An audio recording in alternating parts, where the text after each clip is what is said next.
Bismillahirrahmanirrahim. Alhamdulillahirabbil alamin. Salatu wassalamu ala asyrafil anbiya'i wal mursalin Sayyidina Muhammad wa ala alihi wa sahbihi ajma'in. Allahumma salli wa sallim ala Sayyidina Muhammad wa ala alihi wa sahbihi ajma'in.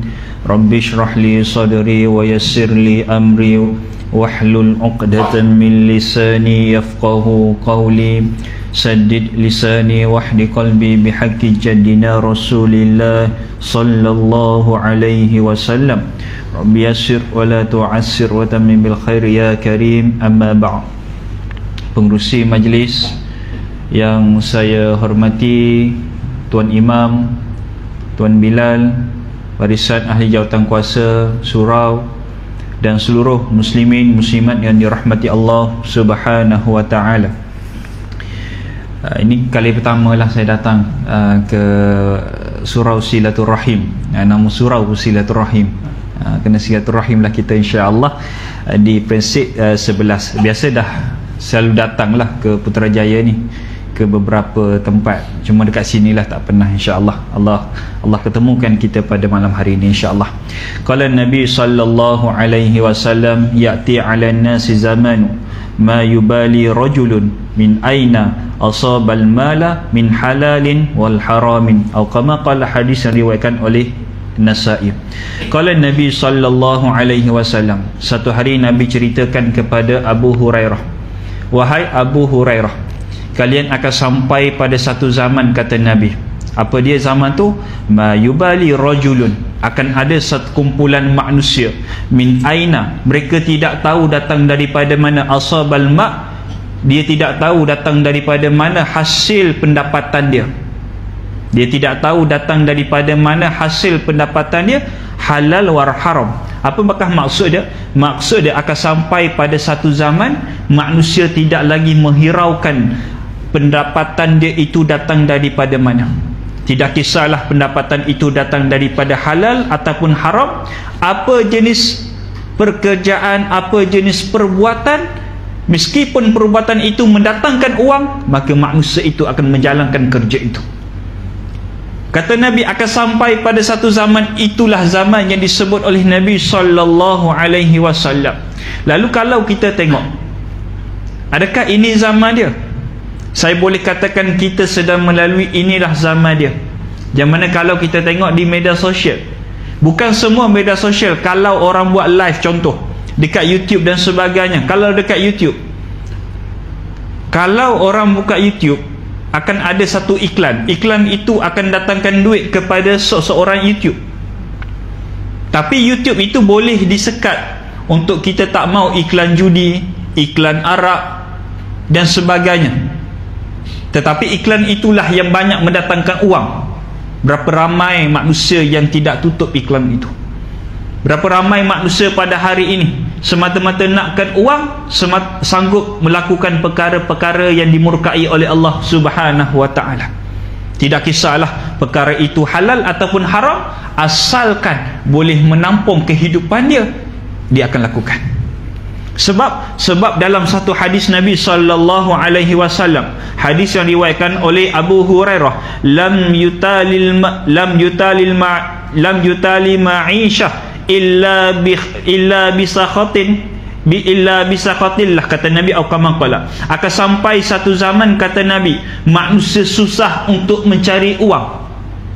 Akan sampai satu masa manusia yang hidup pada zaman itu susah untuk mencari uang, kecuali dengan melakukan perkara-perkara illa bisakhatillah, melainkan melakukan perkara-perkara yang dimurkai oleh Allah Subhanallah. Tak ada dah perkara-perkara yang halal boleh dilakukan pada zaman itu, melainkan mereka terpaksa melakukan perkara yang halal, perkara yang haram sahaja, semata-mata nakkan uang, semata-mata nakkan rezeki. Itu yang disebut oleh Nabi sallallahu alaihi wasallam. Kita belum sampai zaman itu, tapi setiap tanda kecil dan tanda besar kiamat yang disebut oleh Nabi sallallahu alaihi wasallam bukan sekaligus akan berlaku keseluruhannya, dia akan berlaku sedikit demi sedikit.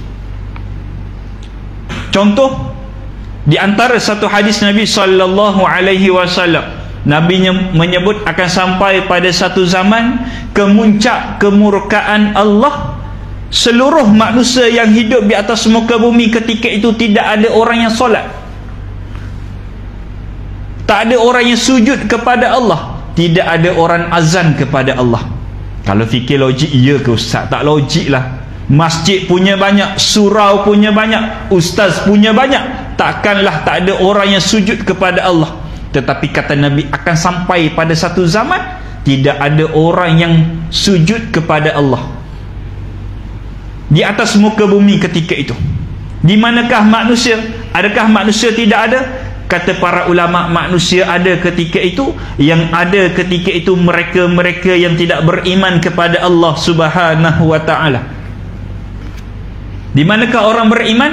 Orang beriman beberapa hari sebelum berlakunya kiamat, Allah mematikan keseluruhan orang yang beriman, walaupun iman mereka sebesar zarah. Tengoklah pada hari ini berapa ramai orang yang tak solat. Tengoklah berapa hari ini berapa ramai orang yang tak tahu bagaimana kaifiat nak solat. Tak hairan orang ada juga dalam kalangan manusia pada hari ini umat Rasulullah tetapi tidak mengenali siapakah Nabi. Tidak mengenali siapakah Nabi, perjuangan Nabi bagaimana, apakah risalah Nabi. Nabi lahir di mana pun mereka was-was. Mekah ke Madinah, Mekah ke Madinah. Ada. Sama juga dengan solat. Hari ini berapa ramai orang yang tak solat. Kalau buat kajian, hampir 80% manusia tinggal solat dengan sengaja. Subhanallah. Sedangkan dalam satu hadis Nabi sallallahu alaihi wasallam, di antara amalan yang akan ditanyakan oleh Allah Subhanahu wa taala ketika mana manusia dihimpunkan di mahsyar Allah, ketika itulah Allah akan tanyakan apa itu solat, bagaimana solat kamu, kenapa kamu tinggal solat, di manakah kamu pada waktu perlu diwajibkan kamu untuk solat. Itu soalan pertama yang Allah akan tanyakan kepada seluruh manusia. Awwalu ma yuhasabu bihi abdus salati atau kama qala. Di antara ibadah yang akan ditanyakan oleh Allah ketika mana manusia dihimpunkan di mahsyar adalah solat. Ini nak menunjukkan bagaimana manusia pada hari ini menuju kepada hari yaumul qiyamah, hari kiamat. Sebab itulah daripada awal tadi saya sebut berkaitan dengan halal dan haram, kerana akan sampai manusia tidak kisah lagi. Bila mana nak tak saya bayar 1,000, iklankan produk saya, padahal produk kamu itu mengundang kemurkaan Allah, manusia akan terima. Sebab mereka melihat uang yang ada di depan mereka. Mereka akan mengatakan, bukan kamu yang boleh bagi aku uang, bukan kamu yang mengenyangkan perut aku, bukan kamu yang beri nasihat yang boleh bagi aku 1,000, 2,000. Lebih baik kamu diam. Ini manusia pada hari ini.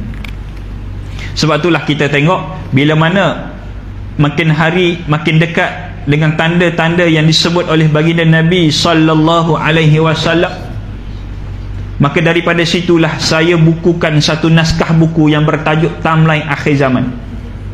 Sebab bila mana saya mengkaji tanda-tanda kecil kiamat, di antara ulama menghuraikan tanda kecil kiamat ada 120 ke 160.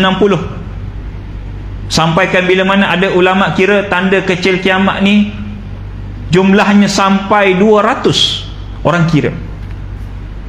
Tapi bila mana saya buka satu hadis kepada satu hadis, kita muzakarah daripada satu hadis ke satu hadis tanda kecil kiamat, saya mendapati hampir keseluruhannya telah pun berlaku, sedang berlaku dan akan berlaku. Yang sudah berlaku kita tolak tepi dah, telah pun berlaku. Yang sedang berlaku pada hari ini, salah satunya yang disebut oleh saya tadi, hadis ketika mana manusia tidak menghiraukan pendapatan itu datang daripada mana. Ni yang sedang berlaku ni banyak sangat. Kematian mengejut, tanda besar, tanda kecil kiamat. Banyaknya pembunuhan, tanda kecil kiamat. Sebab itulah di antara tanda-tanda kecil kiamat yang sedang berlaku tu banyaklah. Yang belum berlaku antara tanda kecil kiamat yang besar-besar. Apa yang besar? Air sungai Furok akan kering. Itu besarlah. Sebab itulah bila mana kita tengok dalam satu kaedah akhir zaman, tanda besar kiamat tidak akan berlaku. Tanda besar kiamat yang nombor satu tidak akan berlaku, melainkan kalian mendapati seluruhnya tanda kecil kiamat telah pun berlaku dahulu. Andai kata hari ini 23 hari bulan, hari Rabu pada hari ini, kita mendapati tanda kecil kiamat telah pun berlaku keseluruhannya, kita ambil 130 berlaku keseluruhannya pada hari ini, maka kata ulama, nescaya kalian tengoklah hari ini ataupun esok pasti akan berlaku tanda-tanda besar kiamat yang nombor satu. Subhanallah. Bila mana berlaku tanda besar kiamat yang nombor satu, maka dia akan berlaku nombor 2, nombor 3, nombor 4, nombor 5. Sebab itulah di antara tanda besar kiamat yang nombor satu yang saya bukukan adalah berkaitan dengan kemunculan Imam Al-Mahdi. Baik, ni nak ikut buku ke nak random? Random. Okey, random. Baik, di antara tanda besar kiamat yang nombor satu adalah kemunculan seorang lelaki yang disebut oleh baginda Nabi sallallahu alaihi wasallam, namanya seperti nama aku dan nama ayahnya seperti nama aku. Gelaran yang disebut oleh Nabi sallallahu alaihi wasallam Al-Mahdi. Dia tak boleh orang lain, dia mestilah Muhammad bin Abdullah Al-Mahdi, dan dia mestilah daripada jalur keturunan Nabi sallallahu alaihi wasallam. Dia tak boleh jalur orang Melayu, tak boleh jalur Rusia, tak boleh jalur Turki, tak boleh. Dia kena jalur orang-orang Melayu, kena jalur daripada bangsa-bangsa Arab. Dan kata Nabi, ayahnya Al-Mahdi tu, ayahnya dan ibunya, kedua-duanya mesti daripada keturunan aku. Bahasa mudah kalau kita, Said dengan Syarifah, Said dan Syarifah dua-dua keturunan Nabi yang berada di tanah Arab. Kerana di antara ciri-ciri Imam Mahdi mestilah dilahirkan dan dibesarkan di kota Madinah. Tetapi bila mana nak sampai dengan kemunculan Al-Mahdi, bila mana Al-Mahdi itu nak muncul, dalam satu hadis Nabi sallallahu alaihi wasallam, Nabi ada ceritakan kepada seorang sahabat Nabi yang Nabi gelarkan pemegang rahsia Nabi sallallahu alaihi wasallam, namanya Sayyidina Huzaifah Al-Yamani. Kata Sayyidina Huzaifah, satu hari ketika mana baginda Nabi sallallahu alaihi wasallam bertemu dengan aku, Nabi ceritakan kepada aku, wahai Huzaifah, mahukah kamu aku bongkarkan kepada kamu satu rahsia untuk umat aku yang akan datang? Tengok. Sebab itulah Huzaifah di antara sahabat Nabi, kalau ada rahsia Nabi akan bagi tahu Huzaifah dahulu. Sebab Huzaifah di antara perangai dia adalah dia siqah, dia pandai jaga rahsia. Di antara rahsia yang Nabi bagi tahu Huzaifah ketika mana Nabi masih lagi hidup adalah Nabi senaraikan 11 nama munafik dalam kota Madinah. Nabi bagi tahu Huzaifah, ni nama-nama munafik Nabi senaraikan. Semenjak Nabi bagi tahu Huzaifah, bermula daripada itulah Huzaifah tak pernah bagi tahu kepada mana-mana para sahabat. Sampailah kepada Khalifah Umar bin Khattab. Umar minta kepada Huzaifah, wahai Huzaifah, bagilah tahu kepada aku 11 senarai nama munafik tu. Aku takut ada dalam kalangan mereka kawan-kawan aku. Umar minta kepada Huzaifah, tetapi Huzaifah tak bagi tahu. Lama kelamaan, bila mana di-approach, diminta, lama kelamaan kata Huzaifah, wahai Umar, wahai Amirul Mukminin, sesungguhnya salah seorang daripada 10 nama munafik itu pernah menjadi menteri kabinet kamu. Subhanallah. Tetapi sekarang sudah pun dibuang oleh kamu. Maka Umar tahulah siapa. Maka satu hari kata Nabi sallallahu alaihi wasallam kepada Huzaifah, wahai Huzaifah, mahukah kamu aku bongkarkan, aku bagi tahu kepada kamu satu rahsia, rahsia perjalanan umat aku yang akan datang. Maksudnya yang akan datang selepas kewafatan Nabi. Nabi dah pun bagi tahu kepada Huzaifah bagaimana perjalanan umat Nabi sallallahu alaihi wasallam. Baik. Yang pertama kata Nabi, kalian akan diperintah ataupun kalian akan mengalami 5 fasal pemerintahan. 5 fasal pemerintahan yang akan dilalui oleh seluruh manusia umat Rasulullah sallallahu alaihi wasallam. Fasal yang pertama, wahai Huzaifah, umat aku akan diperintah oleh seorang nabi dan seorang rasul. Hanya Allah sahaja yang tahu berapa lama tempoh pemerintahannya. Fasal pertama, pemerintahan yang pertama, kata Nabi, akan diperintah oleh seorang rasul dan seorang nabi.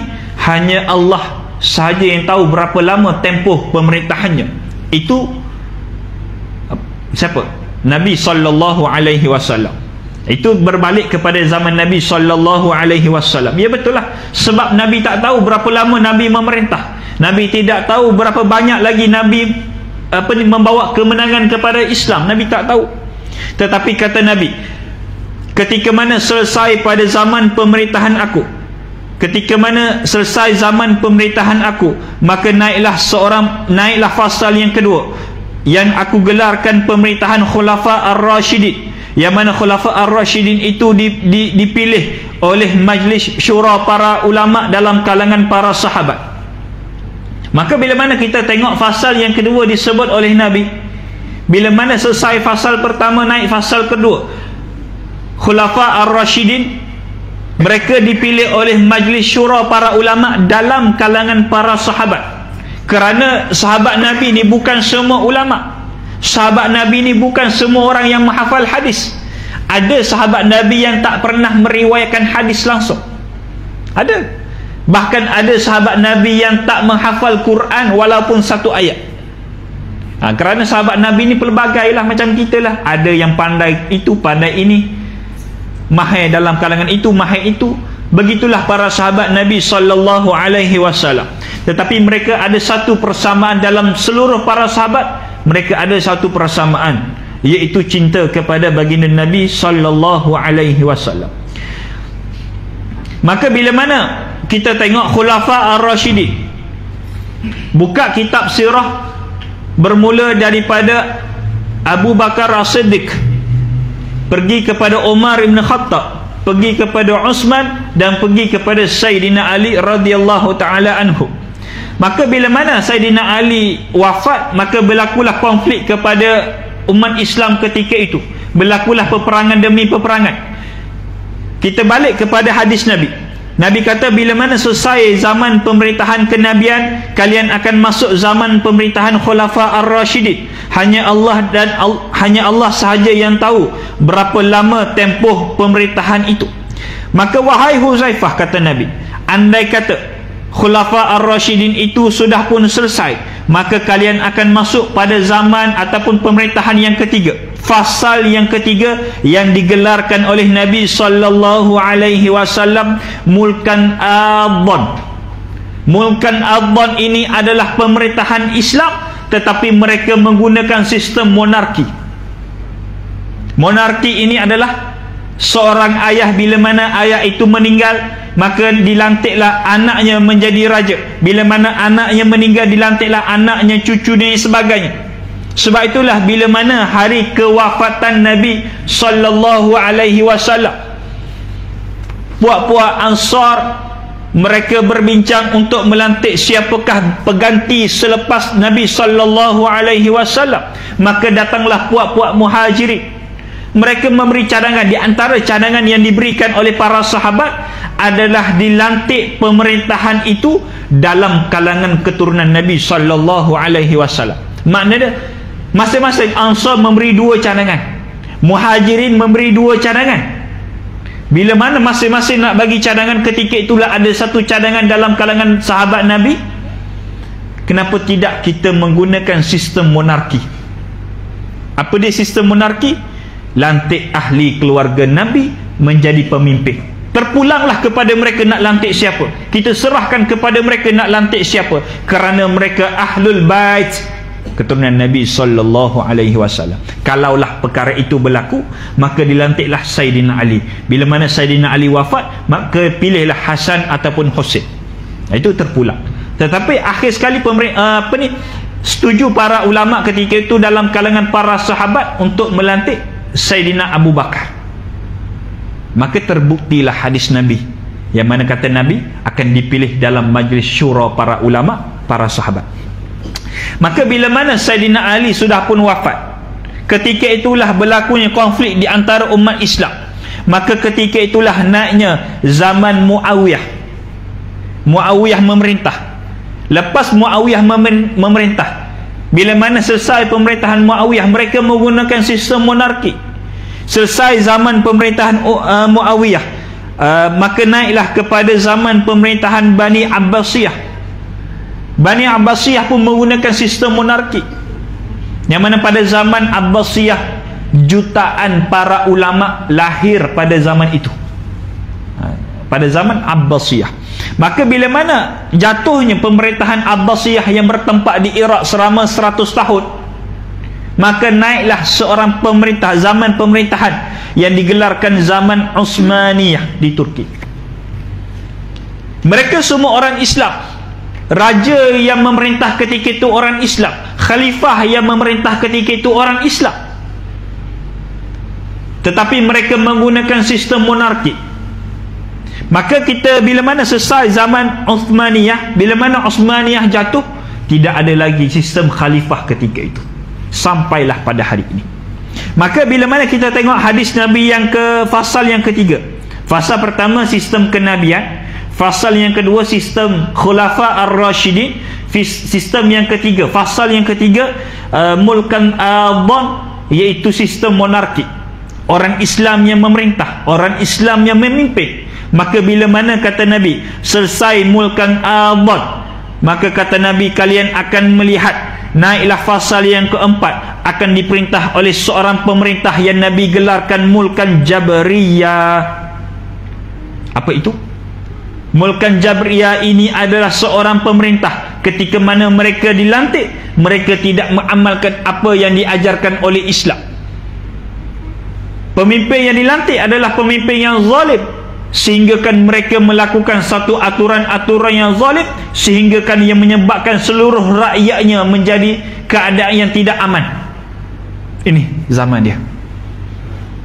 Bermula daripada Utsmaniyah jatuh sampailah pada hari ini kita sedang berada pada fasal ini. Kita tengok apa yang berlaku di Syria beberapa tahun yang lepas. Pemimpin Syria membunuh rakyat-rakyatnya sendiri. Apa yang berlaku di Yaman, apa yang berlaku di Palestin, rakyat mereka tidak aman di bawah pemerintahan mereka. Dan kita tengok di Asia kita sendiri, bila mana penjajah masuk, orang tempatan dibunuh dan sebagainya. Inilah ketika mana seorang pemimpin, tetapi pemimpin itu diangkat dalam mulkan Jabriyah, mereka melakukan satu aturan-aturan yang zalim. Nabi pesan, wahai Huzaifah, kalaulah kamu sempat pada zaman ini, maka bersabarlah wahai Huzaifah. Nabi sebut dalam satu hadis yang lain, bersabarlah wahai Huzaifah, kerana pada fasal yang kelima kata Nabi, selesai sistem mulkan Jabriyah itu yang sangat lama, kata Nabi, hanya Allah sahaja tahu berapa lama tempoh mulkan Jabriyah itu, maka kalian akan masuk fasal yang kelima, iaitu fasal yang terakhir. Kalian akan dipimpin oleh seorang Nabi dan seorang Rasul. Maka kalian akan bermula dengan sistem kenabian balik. Bermula dengan seorang Nabi memerintah, maka diakhiri dengan seorang Nabi memerintah. Siapakah dia? Yang kita tahu dia adalah Nabi Isa alaihi salam. Baik. Tetapi sebelum Nabi Isa memerintah, sebelum jawatan khalifah ketika itu diberikan kepada Nabi Isa, kita kena tahu 10 tanda besar kiamat yang kita akan bincangkan. Setiap daripada satu tu ada sebab kenapa Allah hantar mereka. Setiap daripada mereka itu ada tujuan masing-masing. Kalau kita tengok, apakah tujuan Imam Al-Mahdi? Apakah tujuan Imam Mahdi dibangkitkan, dibai'ah? Adalah untuk menebarkan keadilan, kata Nabi. Seperti mana tersebarnya kezaliman, banyak mana berlaku kezaliman ketika itu di seluruh dunia, maka banyak itulah akan berlakunya keadilan bila mana Imam Mahdi memerintah. Mungkin tak faham ayat itu terlalu umum. Nak faham, ketika mana dekat dengan zaman pemerintahan Al-Mahdi, seluruh dunia berlaku peperangan demi peperangan, sehinggakan tidak ada mana-mana pemerintah yang berani untuk ke depan untuk mempertahankan nasib orang Islam ketika itu. Bahasa mudah dia tak faham lagi. Saya cuba bagi contoh. Ketika mana berlaku di sebuah negara yang kita sebut negara P, ini sebab ni buat live kan, itu kena takut kena kena blok lah. Blok tu setahun kalau kena blok tu. Kalau sekarang kita tengok apa yang berlaku di Rafah pada hari ini, Rafah tak apa sebut. Apa yang berlaku di Rafah pada hari ini, asal tempat mereka bukan di Rafah, mereka berada di Gaza kan, tetapi kenapa mereka berpindah? Disebabkan mereka, keselamatan mereka terancam.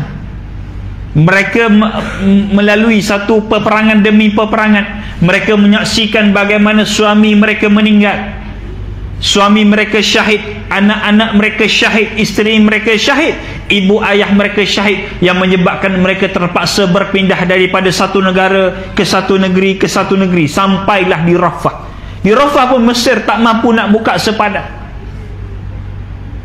Sebab itulah pada hari ini kalau kita tengok apa dekah nasib mereka, di antara nasib-nasib mereka katakan kami tidak mampu untuk melakukan apa-apa. Sebab itulah mereka di Rafah pada hari ini, bila mana ada kematian seorang anak, ibu dan ayah ketika itu hanya mampu melihat anak itu mati disebabkan kelaparan, tetapi ibu dan ayah tak mampu nak bagi makanan. Sebab makan tak ada, makanan tidak ada, bagaimana nak memberi anak itu makan? Maka matilah anak itu.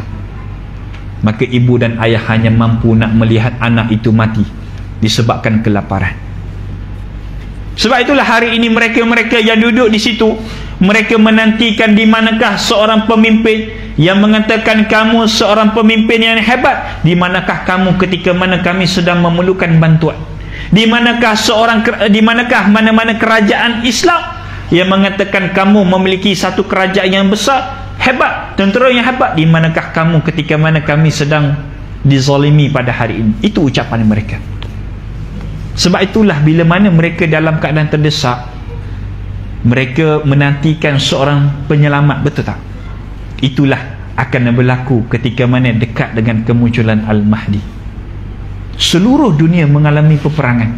Kerana dalam satu hadis Nabi yang lain, tak masuk topik kita ni Ustaz. Tak masuk topik kita ni. Tapi okey kan? Okay.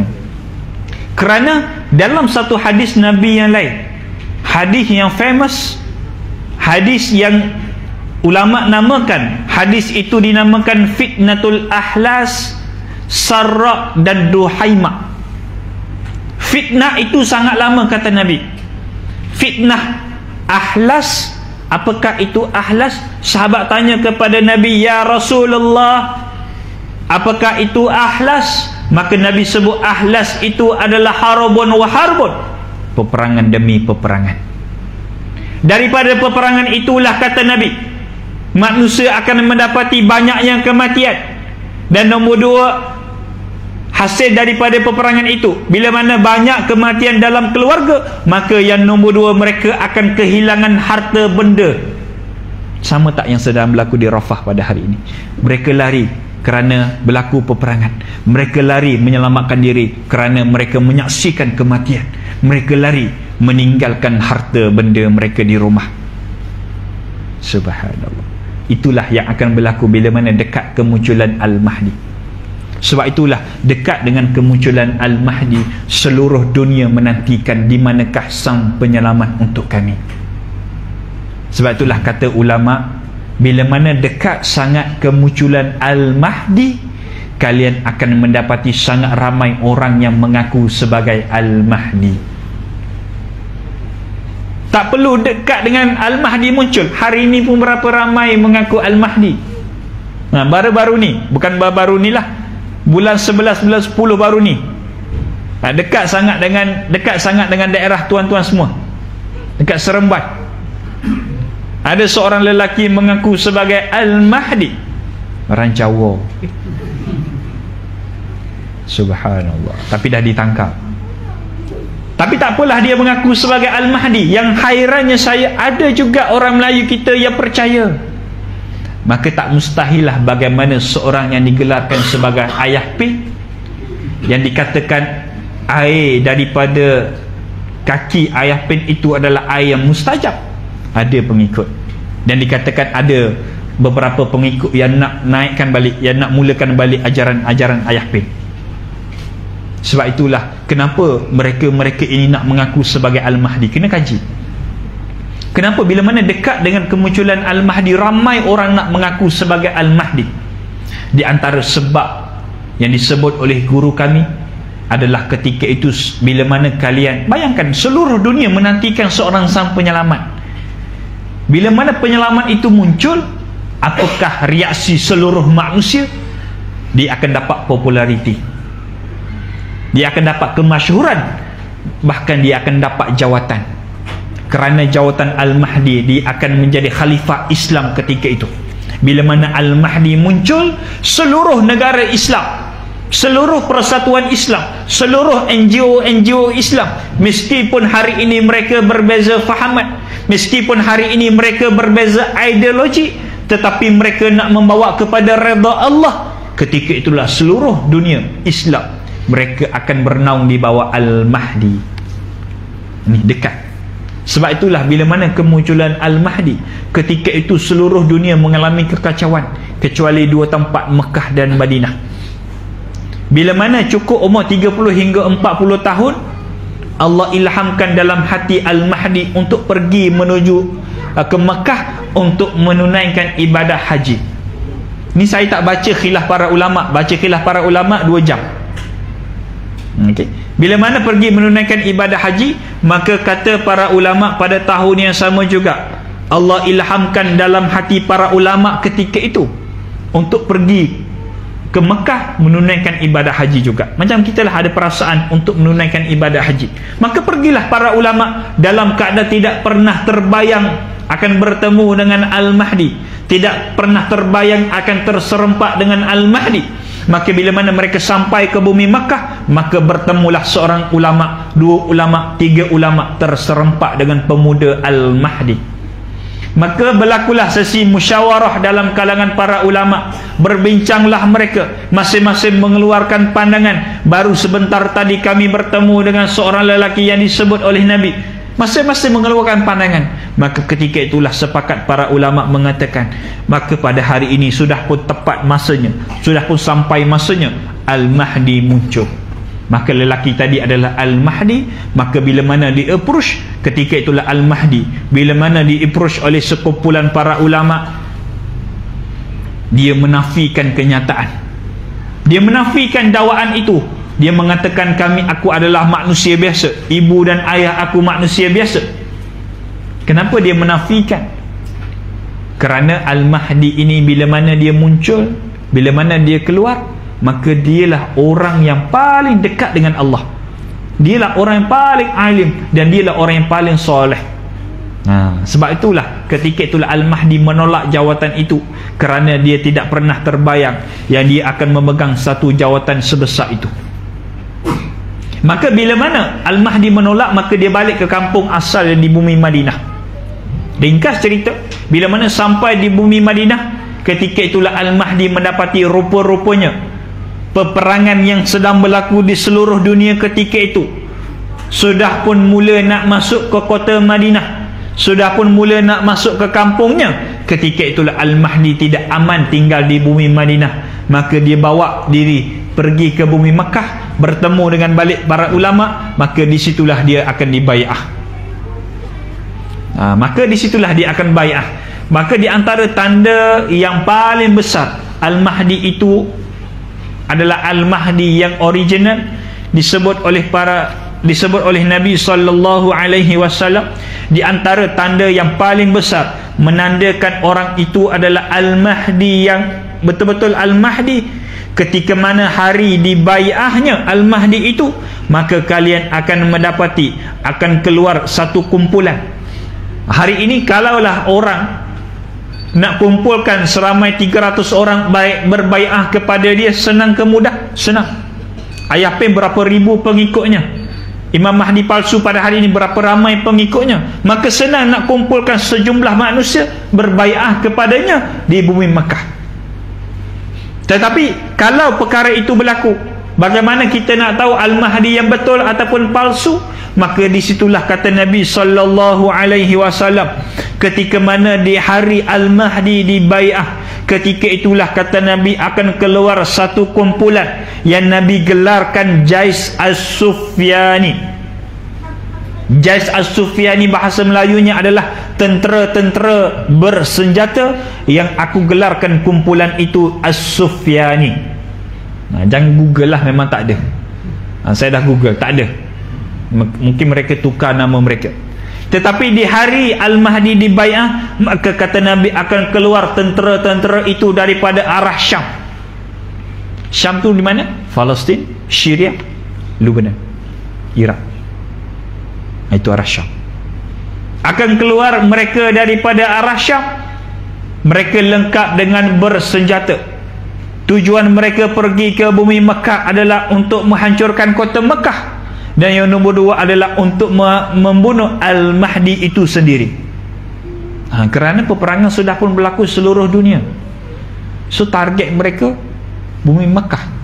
Kerana dalam satu hadis Nabi, hadis yang sahih, kata Nabi, Kaabah yang sedang berada di bumi Mekah pada hari ini, Kaabah yang ditawaf oleh sekumpulan manusia pada hari ini, akan sampai satu masa Kaabah itu akan dihancurkan.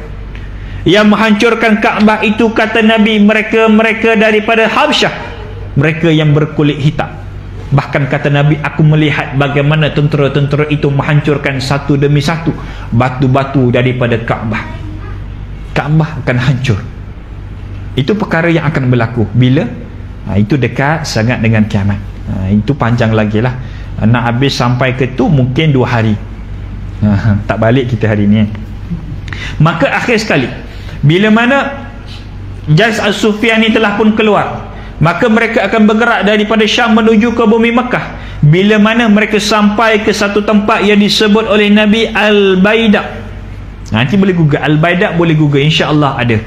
Al-Baidah ini adalah dekat dengan bumi Mekah. Bila mana mereka sampai di Al-Baidah, maka bumi Al-Baidah itu terbelah dua, sehingga kan menenggelamkan seluruh mereka yang berada di situ. Maka ketika itulah Sayyidatuna Aisyah tanya kepada Nabi, ya Rasulullah, bagaimana nasib mereka yang berada di bumi Al-Baidah? Kerana bumi Al-Baidah terbelah dua, sehingga kan menenggelamkan seluruh tentera-tentera As-Sufyani. Maka Sayyidatuna Aisyah tanya kepada Nabi, ya Rasulullah, bagaimana nasib mereka yang berada di situ? Bagaimana nasib orang yang tinggal rumah di situ? Mereka yang pergi nak tengok perarakan. Siapa pergi tengok perarakan dekat dataran hari itu? Sebab apa? Sebab kita nak tengok senjata apa yang dikeluarkan. Berapa ramai yang pergi buat liputan. Begitulah yang akan berlaku ketika mana berlakunya tentera Jais As-Sufyani keluar. Akan ada orang buat liputan. Akan ada tiktokers pergi nak menunjukkan dia orang pertama pergi. Kan hari ini kan, tengok hari itu tanah Mendak. Berapa ramai orang pergi buat live, sanggup tunggu berhari-hari buat live. Sebab apa? Sebab dia tahu ramai orang nak tengok. Betul lah, bila mana kita tengok view sampai puluhan ribu orang tengok. Sebab apa? Manusia nak tengok apa yang sedang berlaku, dan tak mustahil perkara itu akan berlaku. La haula wala. Sebab itulah bijaknya Sayyidatuna Aisyah tanya kepada Nabi, ya Rasulullah, bagaimana nasib mereka yang duduk di situ? Sebab akan ada orang pergi buka gerai. Ramai orang pergi, maka ada orang lapar, ada orang haus, buka gerai. Maka ketika itulah jawab Nabi SAW, mereka yang pergi dan mereka tinggal di bumi Al-Baidah keseluruhannya akan dimatikan oleh Allah, dan mereka mati disebabkan ditenggelam oleh bumi. Subhanallah. Tapi Nabi sambung, mereka akan dibangkitkan di mahsyar mengikut niat mereka masing-masing. Kalaulah mereka pergi semata-mata nak tengok, maka selamatlah. Kalau mereka pergi semata-mata nak marketingkan, nak mempromosikan tentera-tentera itu, maka jawablah kalian di hadapan Allah Subhanahu wa ta'ala. Jadi kesimpulan, boleh kesimpulan, Jawab mungkin nak dengar lagi lah. Dah isyak dah. Jadi kesimpulan, ada soal jawab ke? Ada soalan. Ada soalan ke? Muslimat ada soalan. Diorang nak dengar cerita Dajjal je, Ustaz. Oh, Dajjal je. Oh, tu je lah nak dengar. Berapa minit lagi ni? 10 minit 15. 10 minit. Boleh lagi? Boleh. Saya takut dah penat lah. Saya okey je. Macam mana? Lagi? Okey. Nak dengar Dajjal? Dajjal. Tapi sebelum Dajjal berlaku peperangan Malhamah Al-Kubra, nak dengar mana satu? Dua-dua. Peperangan Malhamah Al-Kubra kata Nabi. Peperangan Armageddon kata Nabi. Bumi tidak pernah menyaksikan peperangan Armageddon. Bumi tidak pernah menyaksikan satu peperangan sedahsyat peperangan Malhamah Al-Kubra, peperangan akhir zaman. Hari ini kita tengok bumi pernah menyaksikan peperangan dunia yang pertama kan. Berapa juta yang mati, sampaikan ke 8 juta yang mati. Peperangan dunia yang kedua sehingga ke 80 juta yang mati. Bumi pernah menyaksikan bagaimana satu tempat bila mana jatuhnya bom nuklear, dengan sekelip mata mati keseluruhannya. Dahsyat tak? Dahsyat. Tapi kata Nabi, bumi tidak pernah menyaksikan satu peperangan sedahsyat Malhamah Al-Kubra. Kenapa dahsyat?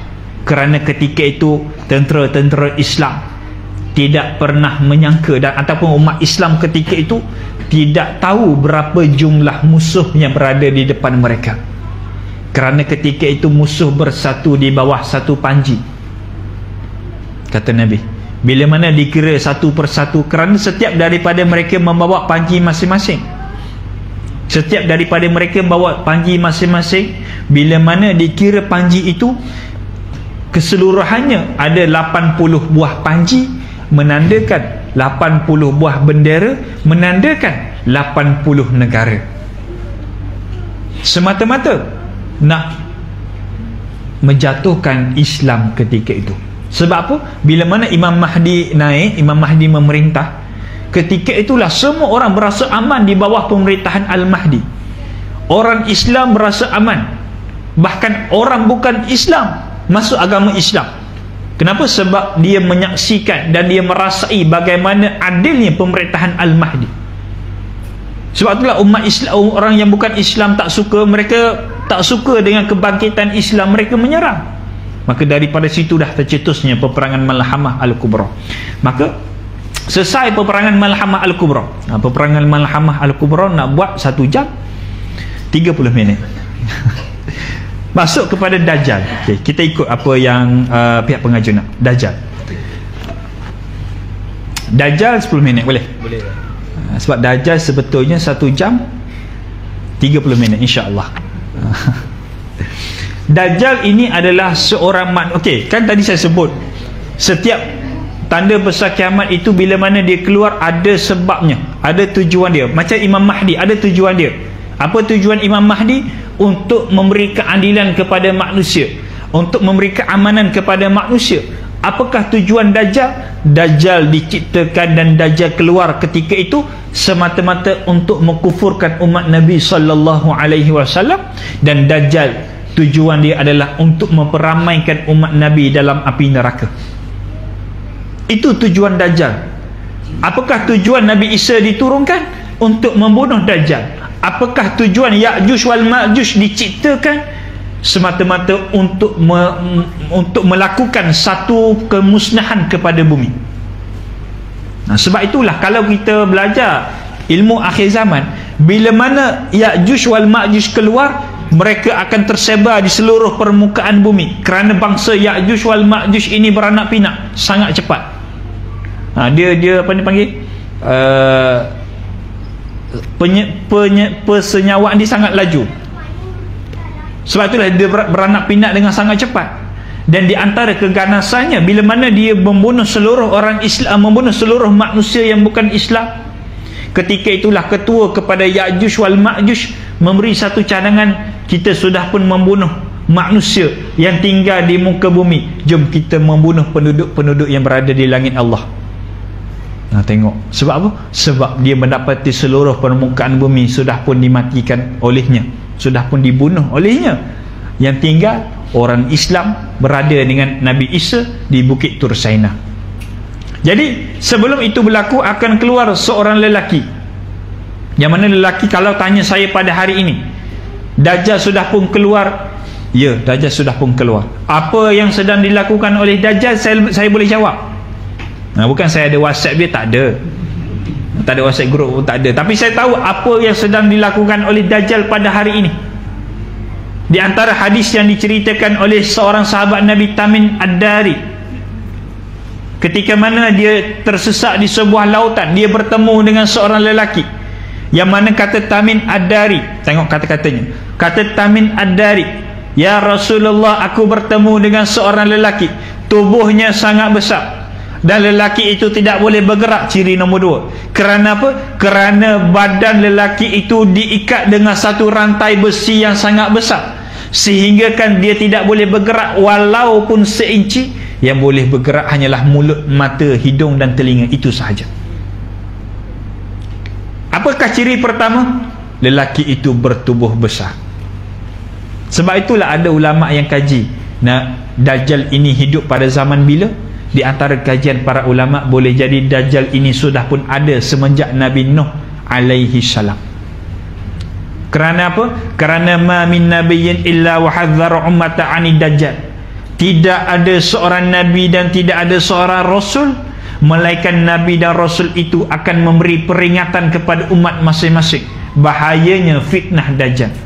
Nabi Nuh bermula dengan Nabi Nuh alaihi salam. Nabi Nuh tahu dajjal tidak akan bertemu dengan umatnya.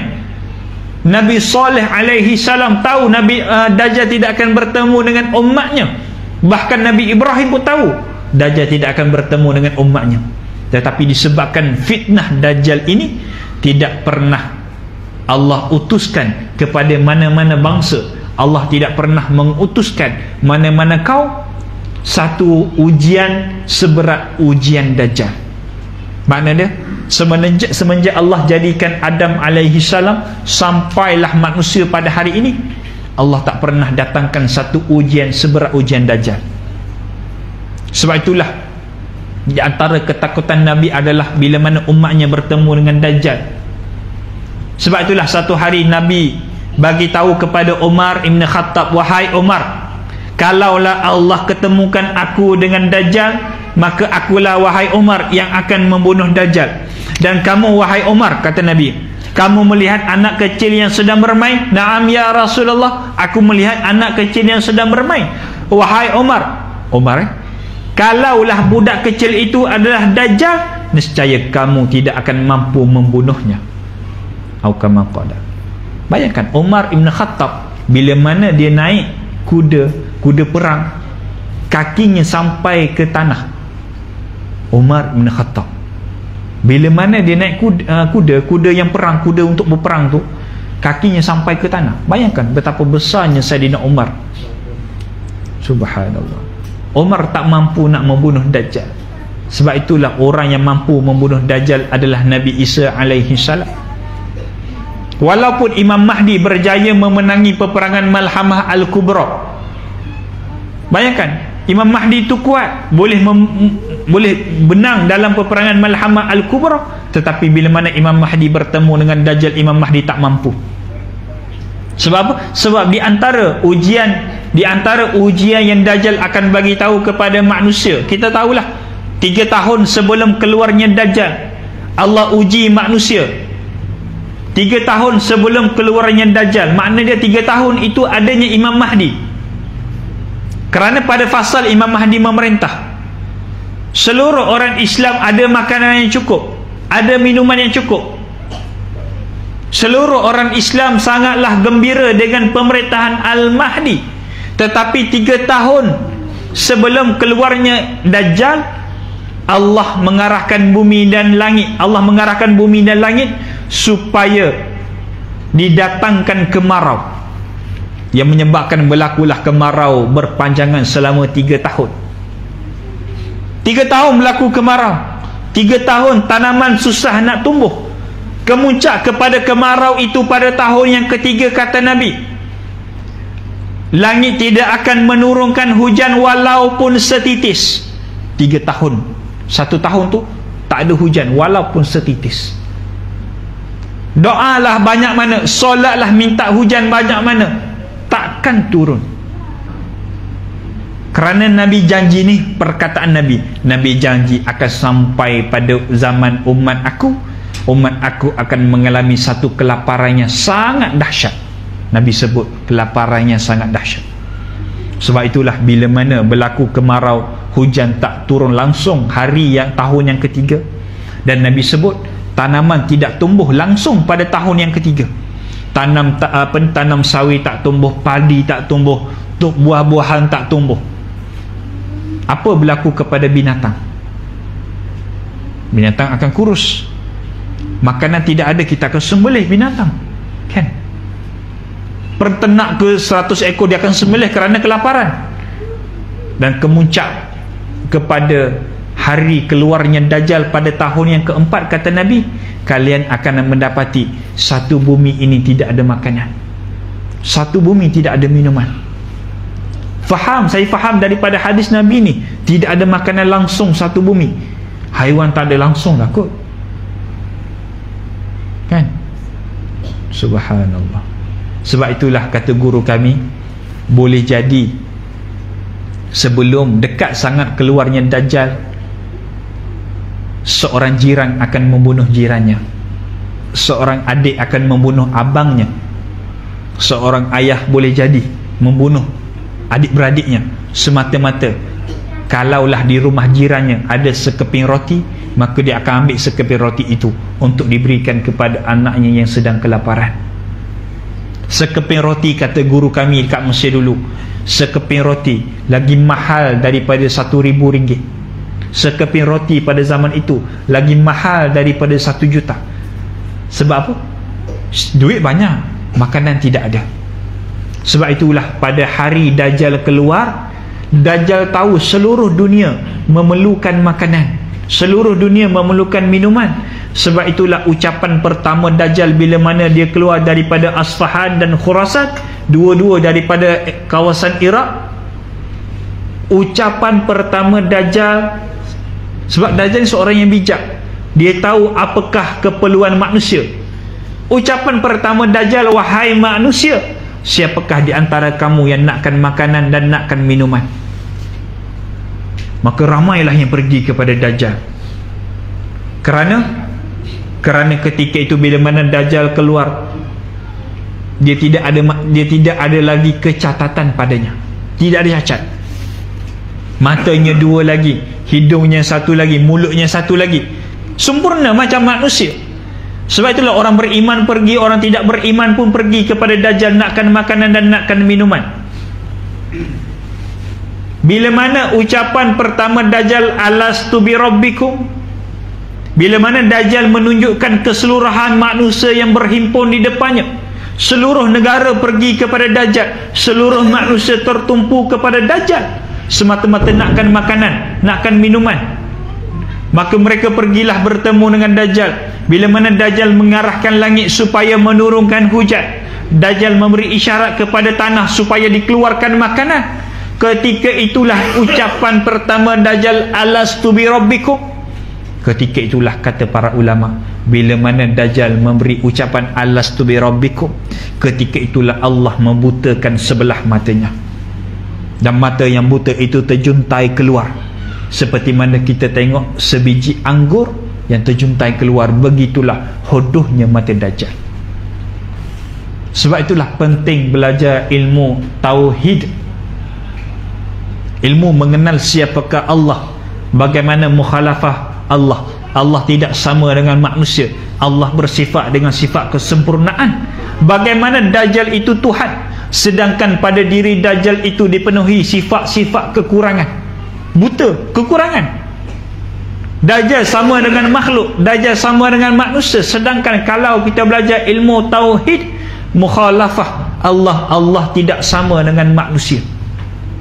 Sebab itulah bila mana ucapan pertama Dajjal, alastu bi rabbikum, orang yang beriman tadi, Allah memberi kelebihan kepada mereka. Mereka boleh melihat tanda kaf, fa, dan ra pada dahi Dajjal. Bila mana dia nampak tanda kufur pada dahi Dajjal, maka mereka meninggalkan tempat itu. Siapakah mereka? Orang beriman. Yang tinggal ketika itu adalah orang yang kafir. Yang tinggal ketika itu adalah orang yang munafik. Yang tinggal ketika itu adalah orang yang fasik. Kenapa? Fasik ni siapa? Fasik ni orang Islam, tapi banyak yang dosa kepada Allah dan mereka tidak pernah minta ampun kepada Allah. Masuklah dalam golongan yang fasik. Mereka tidak akan nampak tanda kufur pada dahi Dajjal. Subhanallah. Kata guru kami, apakah ciri-ciri mereka yang fasik?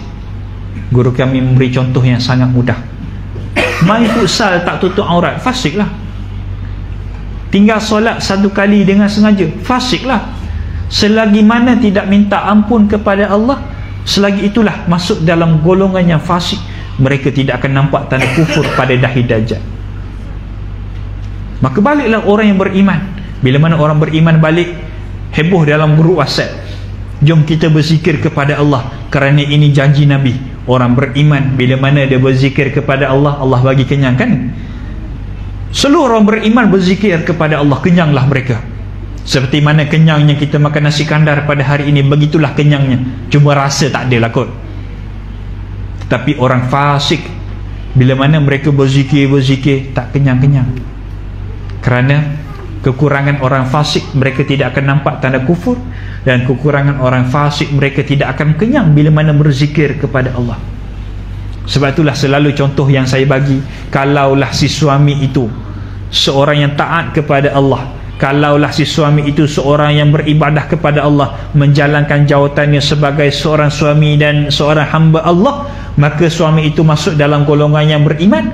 Kalaulah contoh, na'udzubillah, kalaulah isterinya selalu mengumpat, kalaulah isterinya mengadu domba, kalaulah isterinya asyik sibuk pasal gosip sana, fitnah sini, selagi mana tidak minta ampun kepada Allah, selagi mana tidak minta maaf kepada fulan yang dia fitnah, selagi itulah masuk dalam golongan yang fasik. Maka si isteri itu tidak akan nampak tanda kufur pada dahi Dajjal. Si isteri itu tidak akan kenyang bila mana berzikir kepada Allah, dan si isteri itu akan menyangka lelaki Dajjal itu adalah sang penyelamat. Maka ketika itulah akan bercerai suami isteri. Keluarga akan berpecah ketika itu.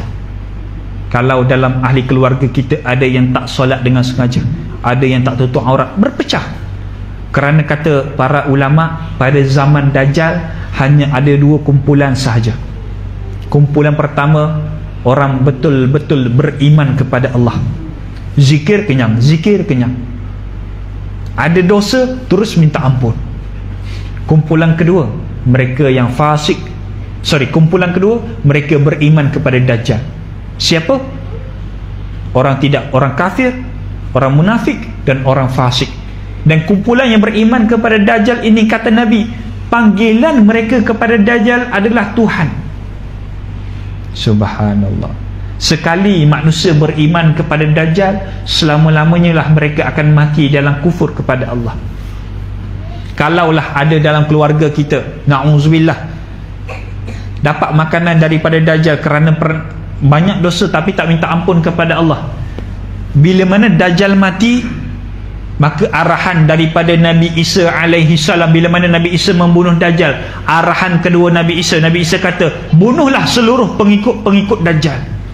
Maka dalam kalangan itu, kalau ada ahli keluarga kita, maka matilah ahli keluarga kita. Sebab itulah berlaku satu hadis lain. Siapa?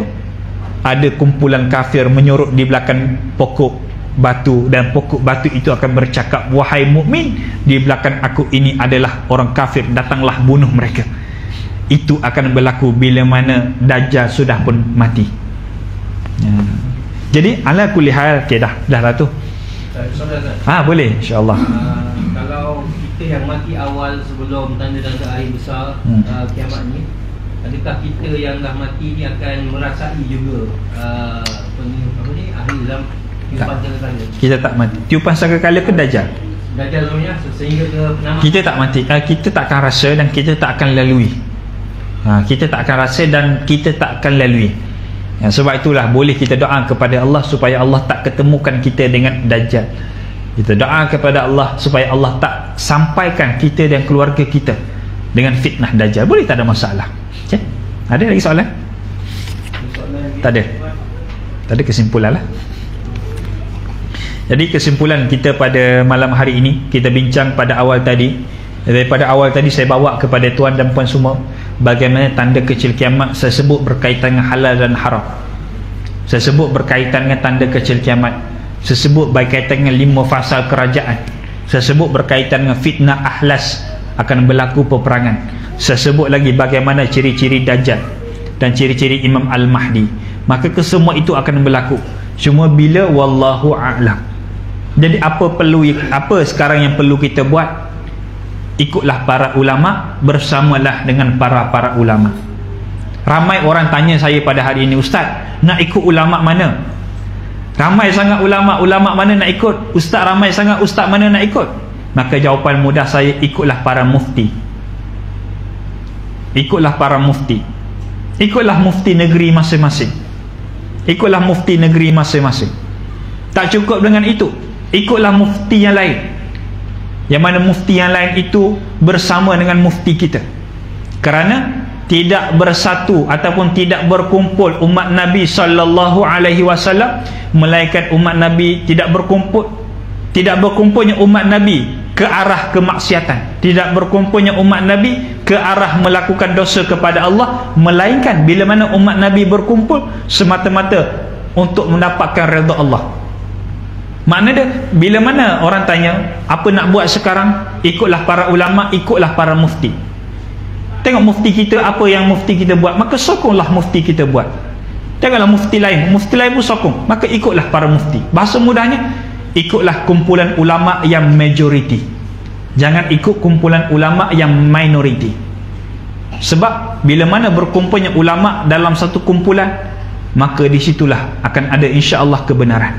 Sebab ulama tidak akan bersatu melainkan di situnya ada kebenaran. Maka ikutlah para ulama. Ikutlah para ulama. Dan nombor 2, apa persiapan kita pada hari ini adalah sudah-sudahlah untuk kita menimbulkan perbalahan dalam kalangan masyarakat kita. Walaupun ulama-ulama ada perbezaan pandangan, walaupun ulama ada persisihan pendapat, itu biarkan mereka. Sebab ulama mereka berselisih pandangan, asatizah berselisih pandangan, bermula dengan zaman para sahabat lagi sampailah hari ini. Perkara itu tidak akan hilang.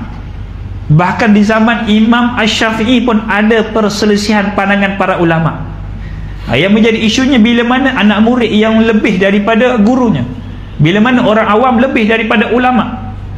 Kerana kita tengok dalam satu ayat Quran yang disebut oleh Allah Subhanahu wa taala, yang mana Allah ceritakan, innama yuridu syaitan ayyufi'a bainakum. Ketika mana Allah datangkan syaitan, hanyalah semata-mata untuk menimbulkan permusuhan dan kebencian dalam kalangan manusia. Sebab itulah pergaduhan yang kita tengok pada hari ini, itu hanyalah hasutan syaitan. Itu hanyalah bisikan syaitan. Kerana Allah dah bagi tahu syaitan akan datang kepada manusia, melainkan syaitan akan membisikkan kepada mereka kemusnahan dan kebencian sesama manusia. Maka akhir sekali, apa yang baik itu datang daripada Allah, apa yang kurang itu datang daripada saya sendiri. Maaf kalau ada kekurangan, maaf kalau ada kesilapan. InsyaAllah kalau ada rezeki kita bertemu lagi. A'udzubillahi minasyaitanirrajim. Bismillahirrahmanirrahim. Alhamdulillahirabbil-alamin. Wassalatu wassalamu ala asyrafil anbiya'i wal mursalin Sayyidina Muhammad wa ala alihi wa sahbihi ajma'in.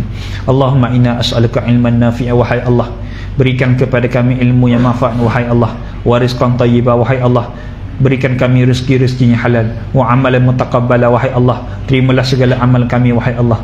Ya Allah, ya Rahman, ya Rahim, ampunkanlah dosa kami, wahai Allah, ampunkanlah dosa kami, wahai Allah, ampunkanlah dosa kami, wahai Allah, ampunkanlah dosa kedua ibu bapa kami, pasangan kami, anak-anak kami, dan seluruh muslimin muslimat, wahai Allah. Ya Allah, ya Zal Jalali wal Ikram, ya Allah, redalah kami, wahai Allah, seperti mana kamu reda baginda Nabi sallallahu alaihi wasallam, maka redalah kami, wahai Allah. Ya Ya Allah, redalah segala keputusan yang pernah kami buat dalam hidup kami, wahai Allah. Ya Allah, redalah segala pilihan yang pernah kami pilih dalam hidup kami, wahai Allah, seperti mana kamu redha kepada baginda Nabi sallallahu alaihi wasallam. Ya Allah, ya Zal Jalali wal Ikram, tempatkan kami bersama dengan baginda Nabi sallallahu alaihi wasallam dalam syurga. Ya Allah, bangkitkan kami dalam kumpulan baginda Nabi sallallahu alaihi wasallam di mahsyar, wahai Allah. Selamatkan kami daripada azab kuburmu, wahai Allah. Wassallallahu ala sayyidina Muhammad walhamdulillahi rabbil alamin.